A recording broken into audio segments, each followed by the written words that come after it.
പുസ്തകം 20-ാം അധ്യായം. അതിന്റെ ശേഷം മോവാബ്യരും അമ്മോന്യരും അവരോടുകൂടെ മെയൂന്യരിൽ ചിലരും യഹോശാഫാത്തിന്റെ നേരെ യുദ്ധത്തിന് വന്നു.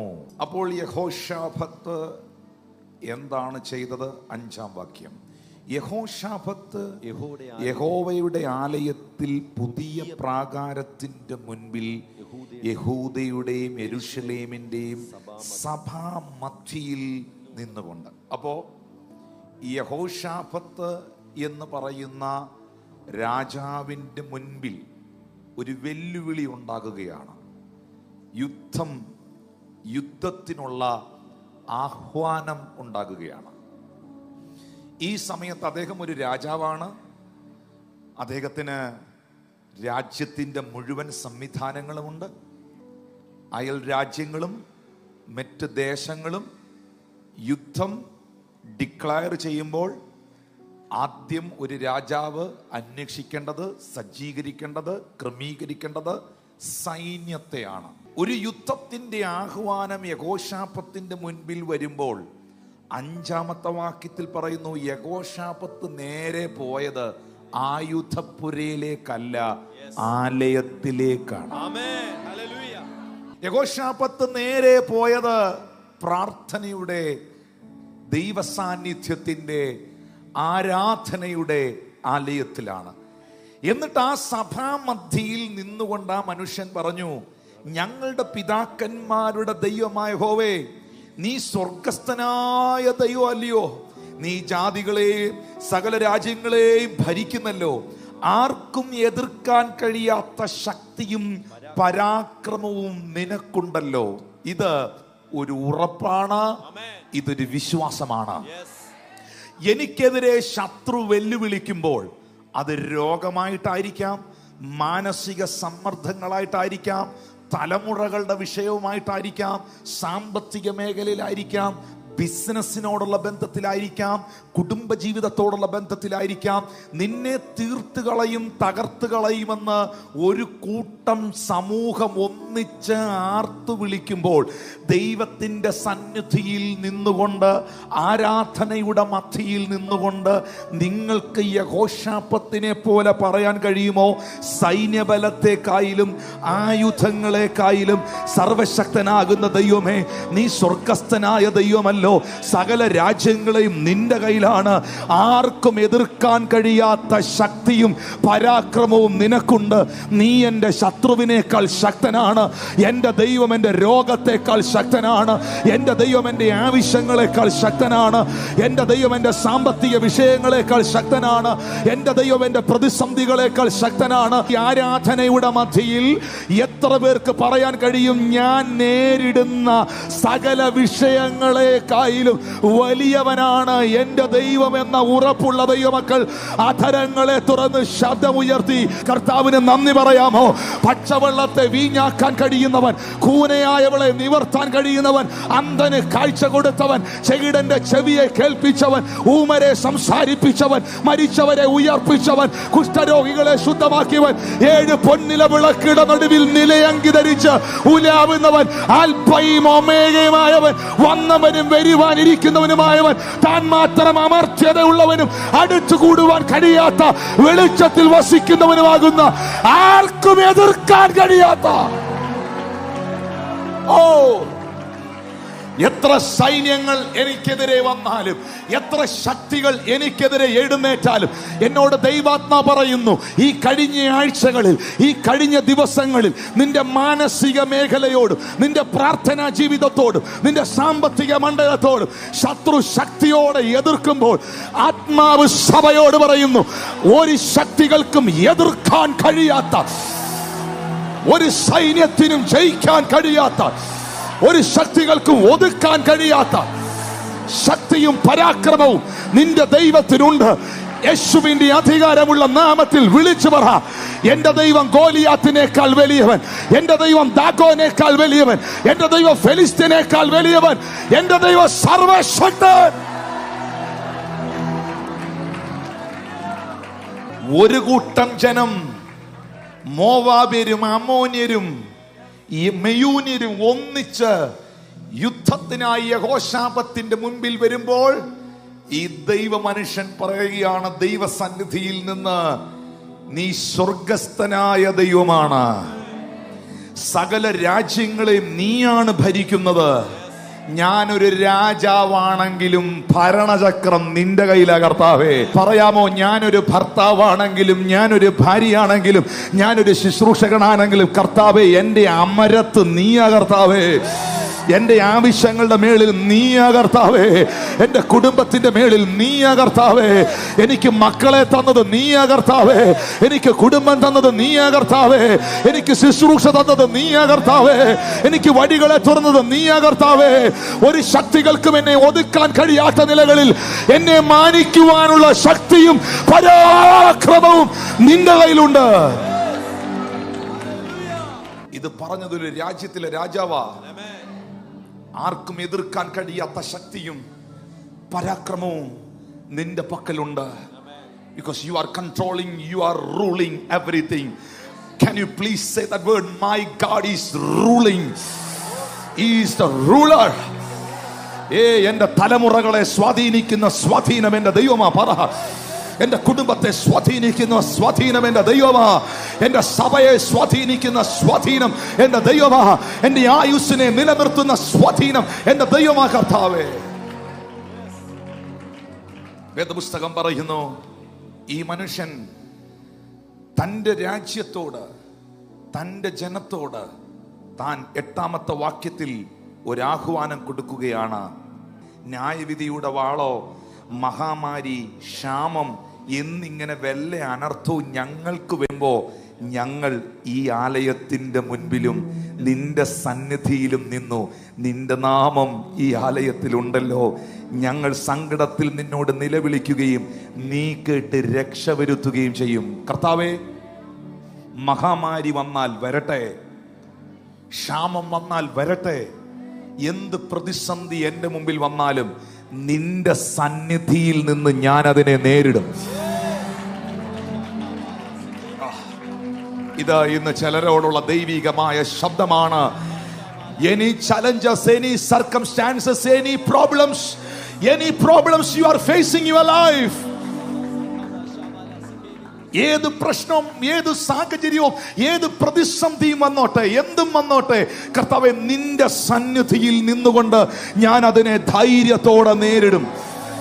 ഇന്ന് പകൽ അങ്ങനെ ഒരു ഭയങ്കര കരുത്ത് നിങ്ങളുടെ അകത്ത് ദൈവം പകരുകയാണ്.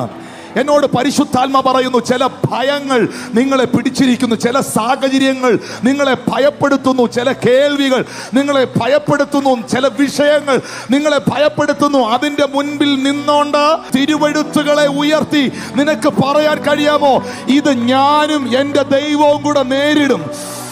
ഇത് ജീസസ്, ഇത് ഞാനും എന്റെ കർത്താവും കൂടി ഇതിനെ ഫേസ് ചെയ്യും.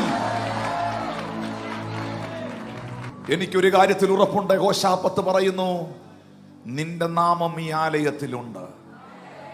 ഞങ്ങൾ നിലവിളിച്ചാൽ, ഞങ്ങൾ കരഞ്ഞാൽ, അമ്മോന്യർ വന്നോട്ടെ, മോവാബിയർ വന്നോട്ടെ, മെയൂന്യർ വന്നോട്ടെ, അവർക്കൊന്നും ഇല്ലാത്ത ശക്തിയും പരാക്രമവും എൻ്റെ ദൈവത്തിനുണ്ട്. ഓ, ദാവീദിന്റെ മുമ്പിൽ ഗോലിയാത്ത് വന്ന് നിൽക്കുമ്പോൾ മല്ലനായ ഗോലിയാത്തിനെ അല്ലല്ലോ ദാവീദ് നോക്കിയത്. ഗോലിയാത്തിന്റെ തലയ്ക്ക് മുകളിൽ നിൽക്കുന്ന സൈന്യങ്ങളുടെ ദൈവമായ യഹോവയാണല്ലോ. Any challenges, any circumstances, എനിക്ക് ആത്മാവിൽ ഞാൻ നിങ്ങളോട് പറയുകയാണ്, ചില സാഹചര്യങ്ങളെ ഒറ്റയ്ക്ക് നേരിടാൻ പറ്റാതെ, ചില സാഹചര്യങ്ങളെ ഒറ്റയ്ക്ക് കൈകാര്യം ചെയ്യാൻ പറ്റാതെ, how I can Lord, how I can handle this case എന്ന് ചോദിക്കുന്ന ചില വിഷയങ്ങളെ നിനക്ക് വേണ്ടി ദൈവം അതിനെ നേരിടുമെന്ന് പരിശുദ്ധാത്മാവ് നിന്നോട് അറിയിക്കുകയാണ്. അത് വിശ്വസിക്കുന്ന ദൈവമക്കൾക്കായി ഞാൻ ദൈവത്തെ നിനക്ക് വേണ്ടി യഹോശാഫത്ത് തുറന്നു പറയുന്നു 12ാം വാക്യത്തിൽ, ഞങ്ങളുടെ ദൈവമേ, നീ അവരെ ന്യായം വിധിക്കുകയില്ലയോ? ഞങ്ങളുടെ നേരെ വരുന്ന ഈ വലിയ സമൂഹത്തോട് എതിർക്കാൻ ഞങ്ങൾക്ക് ശക്തിയില്ല. എന്ത് ചെയ്യേണ്ടു എന്നറിയുന്നില്ല. ഹല്ലേലൂയ. രഹസ്യമായിരിക്കാം, പരസ്യമായിരിക്കാം, ഉള്ളത്തിൽ കൊണ്ടു നടക്കുന്ന വിഷയമായിരിക്കാം, ചില പാപങ്ങളെ ജയിക്കാൻ പറ്റാത്തതായിരിക്കാം, ചില തിന്മകളെ നിനക്ക് ജയിക്കാൻ പറ്റാത്തതായിരിക്കാം, നിന്റെ കണ്ണിനെയോ ചെവിയോ അധരത്തെയോ നിനക്ക് ജയിക്കാൻ പറ്റാത്തതായിരിക്കാം, ചില സാമ്പത്തിക വിഷയങ്ങളെ നിനക്ക് നേരിടാൻ കഴിയാത്തതായിരിക്കാം, ചില ബിസിനസ്സുകളായിരിക്കാം, നിന്റെ ശുശ്രൂഷയായിരിക്കാം. കർത്താവേ, എന്ത് ചെയ്യണം എന്ന് എനിക്കറിയത്തില്ലെന്ന് യഹോശാഫാത്തിനെ പോലെ പറയുന്ന ആരെങ്കിലും ഉണ്ടെങ്കിൽ, യഹോശാഫാത്ത് എടുത്ത അടുത്ത നടപടി, ഞങ്ങളുടെ കണ്ണ് നിന്നിലേക്ക് തിരിയുകയാണ്. ഓ, എന്ത് ചെയ്യണമെന്ന് അറിഞ്ഞുകൂടാത്ത സാഹചര്യത്തിന്റെ നടുവിൽ അതിനകത്ത് സൊല്യൂഷൻ എഴുതിയിരിക്കുന്നു. മക്കളെ, ഞങ്ങളുടെ കണ്ണ് നിന്നിലേക്ക് തിരിയുകയാണ്, നിന്നിലേക്ക് തിരിയുകയാണ്, ഞങ്ങളുടെ ശ്രദ്ധ നിന്നിലേക്ക് തിരിയുകയാണ്. വിളിച്ചു പറയുന്നു, എനിക്ക് എങ്ങനെ ഇത് നേരിടണമെന്ന് അറിയത്തില്ല, എനിക്ക് എങ്ങനെ ഇത് കൈകാര്യം ചെയ്യണമെന്ന് അറിയത്തില്ല. വഴിയുണ്ട് സഹോദര. എൽശദായ് സഭയെ വഴിയുണ്ട്, എന്റെ മക്കളെ വഴിയുണ്ട്. നിന്റെ കണ്ണങ്ങോട്ട് തമ്പുരാന്റെ സന്നിധിയിലോട്ട് ഉയർത്ത്. ഞാൻ എന്റെ കണ്ണ് പർവ്വതങ്ങളിലേക്ക് ഉയർത്തുന്നു. എന്റെ സഹായം എവിടെ നിന്ന് വരും? എന്റെ സഹായം ആകാശത്തെയും ഭൂമിയെയും ഉണ്ടാക്കിയ യഹോവയിൽ നിന്ന് വരുന്നു. എന്റെ കാൽ വഴുതാൻ അവൻ അനുവദിക്കത്തില്ല. എന്നെ കാക്കുന്നവൻ മയങ്ങുന്നില്ല, അവൻ ഉറങ്ങുന്നില്ല. വേദപുസ്തകം പറയുന്നു എന്ത് സംഭവിച്ചു? 14-ാമത്തെ വാക്യം. ഇതൊരു ഭയങ്കര സംഭവമാണ്. അപ്പോൾ സഭാമധ്യേ വെച്ച് യഹോവയുടെ ആത്മാവ് ആസാഫിന്റെ പുത്രന്മാരിൽ മിദ്യാനാവിന്റെ മകനായ ഏരീലിന്റെ മകനായ ബെനയാവിന്റെ മകനായ സെക്കരിയാവിന്റെ മകൻ യഹസ്യേൽ എന്ന ലേവ്യന്റെ മേൽ വന്നു. ഒരു പ്രതിസന്ധി വന്നപ്പോൾ ദൈവത്തിൽ ആശ്രയിച്ച രാജാവ്, ഒരു വിഷയം വന്നപ്പോൾ വാളും വടിയും തിരക്കാതെ ചർച്ചിനകത്തോട്ട് ഓടിക്കേറിപ്പോയി പ്രാർത്ഥനാനിരതനായ മനുഷ്യൻ. എനിക്ക് തന്നെ ഇത് കൈകാര്യം ചെയ്യാൻ പറ്റുകയില്ല, എനിക്കതിനുള്ള ശക്തിയില്ലെന്ന് ദൈവത്തിന്റെ മുൻപിൽ തൻ്റെ അവസ്ഥയെ വിളംബരം ചെയ്ത് സഭാമധ്യേ നാണക്കേടോ കുറവോ കുറച്ചിലോ രാജാവാണെന്നുള്ള ഉങ്കോ അഹങ്കാരവും ഇല്ലാതെ ദൈവത്തിന്റെ മുമ്പിൽ തുറന്ന് സമ്മതിച്ച മനുഷ്യൻ. ഈ മനുഷ്യൻ അങ്ങനെ കണ്ണ് തമ്പുരാന്റെ മുമ്പിൽ ഉയർത്തി പ്രാർത്ഥിക്കുമ്പോഴേ അൺഎക്സ്പെക്റ്റഡ് ആയിട്ട്, ഒരിക്കലും പ്രതീക്ഷിക്കാതെ പൊട്ടുന്നനവേ ആ കൂട്ടത്തിൽ പ്രാർത്ഥിച്ചുകൊണ്ടിരുന്ന ഒരു ലേവ്യന്റെ മേളിലോട്ട് പരിശുദ്ധാത്മാവ് വന്നു. Oh Jesus, Jesus, Jesus, hallelujah. ആ ലേവ്യന്റെ മേളിൽ പരിശുദ്ധാത്മാവ് വന്നിട്ട് 15-ാമത്തെ വാക്യത്തിൽ അവൻ പ്രവചിക്കാൻ തുടങ്ങി. യഹോശാഫാത്ത് രാജാവും കൂട്ടാളികളും കേട്ടുകൊള്ളുവീൻ, യഹോവ ഇപ്രകാരം നിങ്ങളോട് അരുളി ചെയ്യുന്നു, ഈ വലിയ സമൂഹം നിമിത്തം ഭയപ്പെടരുത്, ഭ്രമിക്കേമരുത്. യുദ്ധം നിങ്ങളുടേതല്ല, അത് ദൈവത്തിൻ്റെതത്രേ. ഇതിപ്പോൾ എന്റെ ഫയലല്ല, ഇതിപ്പോൾ ദൈവത്തിന്റെ ഫയലാണ്. ഇതിപ്പോൾ എന്റെ ഡീലല്ല, ഇതിപ്പോൾ ദൈവത്തിന്റെ ഡീലാണ്. നിന്നെ വിടുവിക്കേണ്ടത് ഇപ്പോൾ നിന്റെ ആവശ്യമല്ല, അതിപ്പോൾ ദൈവത്തിന്റെ ആവശ്യമാണ്. നിന്നെ സൗഖ്യമാക്കേണ്ടത്, നിന്നെ ഒരു അത്ഭുതമാക്കേണ്ടത്, നിന്നെ മാനിക്കേണ്ടത് ഇനി ദൈവത്തിന്റെ ആവശ്യമാണ്.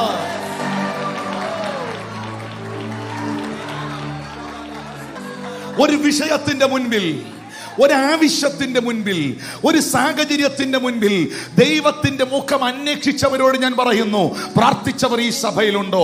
ഈ ദിവസങ്ങളിൽ ഉപവസിച്ചവർ ദൈവസന്നിധിയിലുണ്ടോ? തമ്പുരാന്റെ മുഖം അന്വേഷിച്ചവർ എന്നെ കേൾക്കുന്നുണ്ടോ?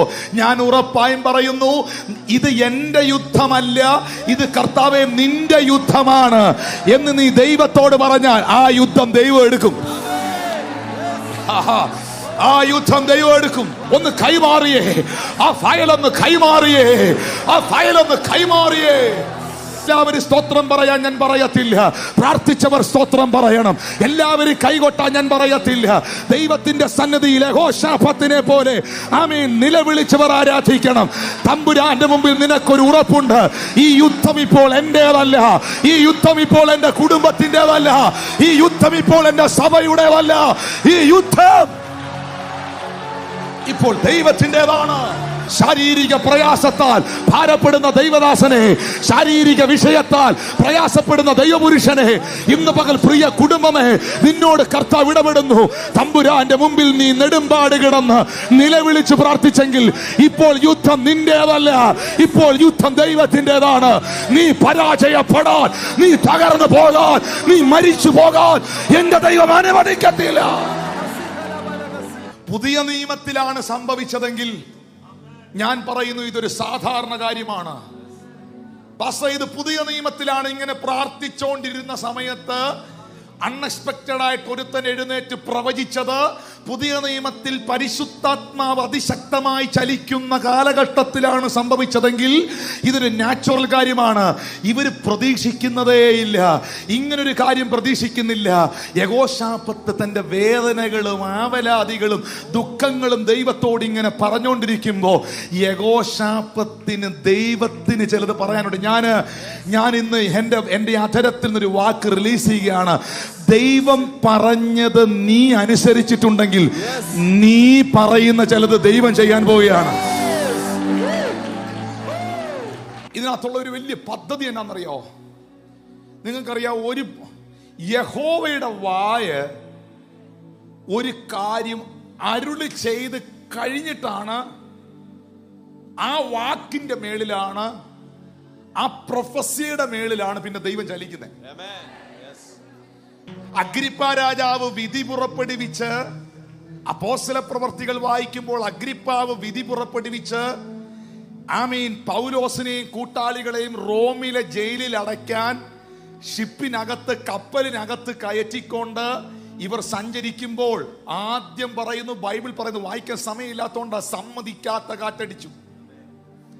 ബൈബിൾ പറയുന്നു കാറ്റ് സമ്മതിക്കായികയാൽ അവർക്ക് മുന്നോട്ട് പോകാൻ കഴിഞ്ഞില്ല. അടുത്ത വാക്യത്തിൽ എഴുതിയിരിക്കുന്നു കാറ്റ് പ്രതികൂലമാകുകയാൽ അവർക്ക് മുന്നോട്ട് പോകാൻ കഴിഞ്ഞില്ല. സമ്മതിക്കാത്ത കാറ്റ്, പ്രതികൂലത്തിന്റെ കാറ്റ്, ഇതെല്ലാം കഴിഞ്ഞപ്പോൾ ഈശാനമൂലൻ എന്ന കൊടുങ്കാറ്റടിച്ചു. ഈ ഈശാനമൂലൻ എന്ന കൊടുങ്കാറ്റൂടെ അടിച്ചപ്പോഴത്തേക്കും വേദപുസ്തകം പറയുന്നു അവസാനത്തെ പായും, അന്ന് പായ്ക്കപ്പലാണ്, കാറ്റിന്റെ ദിശ അനുസരിച്ച് സഞ്ചരിക്കുന്ന പായ്ക്കപ്പൽ, അവസാനത്തെ പായും പറന്നുപോയി. അവിടെ എഴുതിയിരിക്കുന്നൊരു വാക്യമുണ്ട്, പ്രതീക്ഷ മുഴുവൻ അറ്റുപോയി, ആശ നശിച്ചുപോയി. പ്രതീക്ഷ മുഴുവൻ അറ്റുപോയ സമയത്ത്, ആശ നശിച്ചു പോയപ്പോൾ പൗലോസ് എഴുന്നേറ്റ് നിന്നുകൊണ്ട് പറഞ്ഞു, സഹോദരന്മാരായ പുരുഷന്മാരെ, നമ്മുടെ പ്രാണൻ അപകടത്തിലാണ്. നിങ്ങളുടെ ലഗേജുകൾ, ചരക്കുകൾ നിങ്ങൾ വെള്ളത്തിലേക്ക് എറിഞ്ഞു കളക. നമ്മുടെ ഷിപ്പും നമ്മളും തകരാൻ പോകുകയാണ്. നാം മരിക്കാൻ പോകുകയാണെന്ന് പറഞ്ഞ മനുഷ്യൻ അന്ന് രാത്രിയിൽ ഈ കാറ്റും തിരയും ഓളവും ഒക്കെ അടിച്ചിളകി നിൽക്കുന്ന ഈശാനമൂലന്റെ നടുവിൽ പോയി മുട്ടുകുത്തി പ്രാർത്ഥിച്ചു. ചിലർക്ക് അങ്ങനെ ഒരു കുഴപ്പമുണ്ട്. ഈശാനമൂലന്റെ നടുവിൽ പുള്ളി പോയി പ്രാർത്ഥിച്ചപ്പോൾ അന്ന് രാത്രിയിൽ യഹോവയുടെ ദൂതൻ പൗലോസിന് പ്രത്യക്ഷമായി പറയുന്നു, പൗലോസെ ഭയപ്പെടേണ്ട, നീയും നിന്റെ കൂടെയുള്ളവരും സേഫാണ്, അവരുടെ ആരുടെയും പ്രാണന് ഹാനി വരികയില്ല. ഇനി നോക്കിയേ, ദൈവത്തിന്റെ വായിൽ നിന്നൊരു ദൂത് വീണാൽ നിന്റെ പ്രാണന് ഹാനി വരികയില്ലെന്ന് ദൈവം പറഞ്ഞു കഴിഞ്ഞാൽ പിന്നെ കപ്പലിന് പലക വേണമെന്നില്ല. ഹല്ലേലൂയ. പിന്നെ കപ്പലിന് പലക വേണമെന്നില്ല, പായ്ക്ക് നീളം വേണമെന്നില്ല. ഇന്ന് പകൽ ദൈവം നിന്നെ സേഫ് ആക്കുമെന്ന് പറഞ്ഞാൽ ആ വാഗ്ദത്തത്തിന്റെ മേളിൽ ഒരു നദി ചാടി പുറപ്പെടുന്നത് പോലെ I am feeling the mighty anointing. അപ്പോസ്തലപ്രവൃത്തി 27:1 പറയുന്ന കാറ്റ്, 27:4 കാറ്റ് പ്രതികൂലമാകയാൽ. അപ്പോസ്തലപ്രവൃത്തി 27:7 പറയുന്ന കാറ്റ് സമ്മതിക്കായികയാൽ. അപ്പോസ്തലപ്രവൃത്തി 27:10 പൗലോസ് പറയുന്നേ, ഈ യാത്രയിൽ ചരക്കിനും കപ്പലിനും മാത്രമല്ല നമ്മുടെ പ്രാണനുകൾക്കും ഏറിയ കഷ്ടം വരും, രക്ഷപ്പെടുമെന്ന് തോന്നുന്നില്ലെന്ന് പറഞ്ഞേ. അപ്പോസ്തലപ്രവൃത്തി 15 എഴുതിയിരിക്കുന്നേ, അങ്ങനെ അതെല്ലാം കൈവിട്ടു പോയെന്ന്, എല്ലാം കൈവിട്ട് പാറിപ്പോയെന്ന്. കയ്യിൽ നിന്ന് പോയാലും നിന്റെ കയ്യിൽ നിന്ന് എന്ത് പോയി എന്നുള്ളതല്ല വിഷയം, നിന്റെ കയ്യിലുള്ള വാഗ്ദത്തത്തിന്റെ കനമാണ് വിഷയം. 20ാമത്തെ വാക്യത്തിലാണ് എഴുതിയിരിക്കുന്നത്, ഞങ്ങൾ രക്ഷപ്പെടുമെന്നുള്ള ആശയൊക്കെയും അറ്റുപോയി. അങ്ങനെയുള്ളവരെന്നെ കേൾക്കുന്നുണ്ടെന്ന് എനിക്കറിയാം. രക്ഷപ്പെടുമെന്നുള്ള ആശയൊക്കെയും അറ്റുപോയി. ആ 22ാമത്തെ വാക്യത്തിൽ പ്രാർത്ഥനയിൽ പൗലോസ് ഇരിക്കുമ്പോൾ ദൈവത്തിന്റെ ആത്മാവ് മനുഷ്യനോട് പറയുന്നു, എങ്കിലും ധൈര്യത്തോടിരിപ്പീനെന്ന് ഞാൻ നിങ്ങളോട് അപേക്ഷിക്കുന്നു. കപ്പലിനല്ലാതെ നിങ്ങളുടെ ആരുടെയും പ്രാണന് ഹാനി വരികയില്ല. എൻ്റെ ഉടയവനും ഞാൻ സേവിച്ചു വരുന്നവനുമായ ദൈവത്തിന്റെ ദൂതൻ ഈ രാത്രിയിൽ എൻ്റെ അടുക്കൽ വന്നു. പൗലോസെ, ഭയപ്പെടരുത്, നീ കൈസരുടെ മുമ്പിൽ നിൽക്കേണ്ടതാകുന്നു. നിന്നോടുകൂടെ യാത്ര ചെയ്യുന്നവരെയും ഞാൻ നിനക്ക് ദാനം ചെയ്തിരിക്കുന്നു. അതുകൊണ്ട് പുരുഷന്മാരെ, ധൈര്യത്തോടിരിക്കുവിൻ. 25ാമത്തെ വാക്യം പറയുന്നു, എന്നോട് ദൈവം അരുളി ചെയ്തതുപോലെ തന്നെ ഇന്ന് കണ്ട മിസ്രൈമിനെ നീ കാണത്തില്ലെന്ന് വാഗ്ദത്തം ഉണ്ടെങ്കിൽ എന്റെ ദൈവത്തിന് ചെങ്കടൽ വിഷയമല്ല. ദൈവത്തിന് ചെങ്കടൽ വിഷയമല്ല. വാഗ്ദത്തമുള്ളവർ ആരാധിക്കുക. വിളിയുള്ളവർ ദൈവത്തിന് നന്ദി പറ, നന്ദി പറ, നന്ദി പറ. എന്റെ ദൈവം എന്നോട് അരുളി ചെയ്തതുപോലെ തന്നെ സംഭവിക്കും. നിങ്ങളിപ്പോൾ ഹോസ്പിറ്റലിലായിരിക്കാം, രോഗക്കിടക്കയിലായിരിക്കാം, സാമ്പത്തിക പ്രതിസന്ധിയിലായിരിക്കാം. നിന്നോട് എന്തെങ്കിലും കർത്താവ് അരുളി ചെയ്തിട്ടുണ്ടോ? നീ അടിവരയിട്ട് എഴുതി വെച്ചോ, എന്റെ ദൈവം എന്നോട് അരുളി ചെയ്തതുപോലെ തന്നെ സംഭവിക്കും. ഞാൻ നോക്കുന്നത് ഈശാനമൂലനെ അല്ല, ഞാൻ നോക്കുന്നത് സമ്മതിക്കാത്ത കാറ്റിനെ അല്ല, ഞാൻ നോക്കുന്നത് പ്രതികൂലത്തിന്റെ കാറ്റിനെയല്ല, ഞാൻ നോക്കുന്നത് പാറി പറന്നുപോയ പായിയല്ല, ഞാൻ നോക്കുന്നത് ഇളകി വീഴുന്ന പലകയല്ല. എൻ്റെ ഫൗണ്ടേഷൻ, എൻ്റെ പ്ലാറ്റ്ഫോം എൻ്റെ ദൈവത്തിന്റെ വാഗ്ദത്തമാണ് എന്ന് ഉറപ്പുള്ളവർ ഇതിനകത്തുണ്ടെങ്കിൽ എൻ്റെ പ്ലാറ്റ്ഫോം അതാണ്. ഈ മനുഷ്യൻ ഇപ്പം നിൽക്കാൻ ഒരു പ്ലാറ്റ്ഫോം ഇല്ല. പൗലോസിന് നിൽക്കാൻ പലകയിലെ ഇളകിപ്പോയിക്കൊണ്ടിരിക്കുക, പായി പറന്നുപോയി, ആശ മുഴുവൻ നഷ്ടപ്പെട്ടു പോയി. സ്വന്തമായിട്ട് നിൽക്കാൻ ഒരു പ്ലാറ്റ്ഫോം പോലും ഇല്ലാതെ ഏതു സമയവും ആഴക്കടലിന്റെ അടിയിലോട്ട് പോകാനിരിക്കുന്നവനോട് ദൈവം പറയുകയാണ്, നീ കൈസരുടെ മുമ്പിൽ നിൽക്കേണ്ടതാണ് എന്ന് പറഞ്ഞ, ഇപ്പം നിൽക്കാൻ ഒരു പ്ലാറ്റ്ഫോം ഇല്ലാത്തവനോട്, ഇന്ന് തീരും, ഇന്ന് മരിക്കുമെന്ന് പറഞ്ഞ് നിൽക്കുന്നവനോട് അവന്റെ അടുത്ത മാസത്തെ പ്രോഗ്രാം എവിടാന്നാ പറയുന്നത്. അപ്പോ നമുക്കറിയാം, പൗലോസിനെയും കൂടുള്ള മുഴുവൻ ജനത്തെയും ദൈവം വിടുവിച്ചു. മുഴുവൻ ആൾക്കാരും മറുകരയിൽ എത്തി.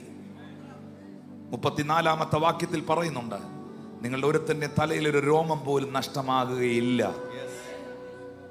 അവരെല്ലാവരും രക്ഷപ്പെട്ടു മെലീത്ത എന്ന ദ്വീപിലെത്തി. എന്താണ് കാരണം? കാറ്റില്ലാഞ്ഞിട്ടാണോ? ഈശാനമൂലയില്ലാഞ്ഞിട്ടാണോ? പ്രതിസന്ധികളില്ലാഞ്ഞിട്ടാണോ? ഇതൊരു ഇമ്പോർട്ടന്റ് മെസ്സേജാണ്. യഹോശാഫത്ത് ദൈവത്തിന്റെ സന്നിധിയിൽ നിലവിളിക്കുമ്പോൾ, താൻ ഒരു പ്രതിസന്ധിയിൽ നിൽക്കുമ്പോൾ, ദൈവത്തിൽ ആശ്രയിച്ച ഈ മനുഷ്യനെ ദൈവത്തിന് രക്ഷിക്കണം. അതിനുവേണ്ടി എന്തോ ദൈവം ചെയ്തത്? അവിടെ ഇരുന്ന ഒരുത്തന്റെ മേളിലോട്ട് തൻ്റെ ആത്മാവിനെ അങ്ങോട്ട് അയച്ചിട്ട്, ഒരു ലേവ്യന്റെ മേളിലോട്ട് ആത്മാവിനെ അയച്ചിട്ട്, അവനെ കൊണ്ട് ആദ്യത്തെ സ്റ്റെപ്പാണിത്. യഹോശാഫത്തിനോടൊരു ദൂത് പറയുകയാണ്, ഭയപ്പെടണ്ട, യുദ്ധം നമ്മുടെ അല്ല, യുദ്ധം യഹോവയുടെ. ദൂത് വീണ് കഴിഞ്ഞാൽ പിന്നെ തോക്കും വാളും വടിയും ഒന്നും വേണ്ടെന്നേ.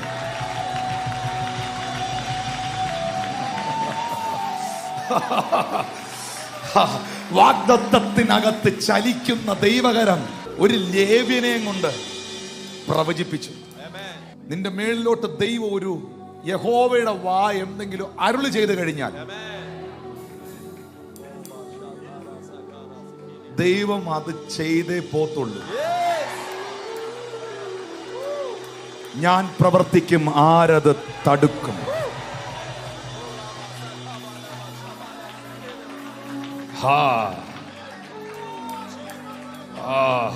അല്ലയോ പരാക്രമശാലിയെ, എഴുന്നേൽക്ക, യഹോവ നിന്നോട് കൂടെ ഉണ്ടെന്ന് ഗിദെയോനോട് പറഞ്ഞിട്ടുണ്ടെങ്കിൽ അവൻ മിദ്യാന്യരെ തീർത്തിരിക്കും. അവൻ മിദ്യാന്യരെ തീർത്തിരിക്കും. കാരണം ഞാൻ നിൽക്കുന്നത് എന്റെ ബലത്തിലല്ല, ഞാൻ നിൽക്കുന്നത് എന്റെ കൂടെ നിൽക്കുന്നവൻ പറഞ്ഞ വാക്കിലല്ല, ഞാൻ നിൽക്കുന്നത് വാഗ്ദത്തത്തിലാണ്. ദാനിയേലേ, നിന്നെ ഒരു രാജ്യത്തിന്റെ ശബ്ദമാക്കാൻ ദൈവത്തിന്റെ വാഗ്ദത്തം നിന്റെ മേളിൽ ഉണ്ടെങ്കിൽ സിംഹക്കുഴി നിന്റെ അവസാനമല്ല. മോശേ, നിന്റെ നിയോഗങ്ങൾ ദൈവത്തിൽ നിന്ന് വീണ നിയോഗങ്ങളാണെങ്കിൽ ചെങ്കടൽ നിന്റെ അവസാനമല്ല.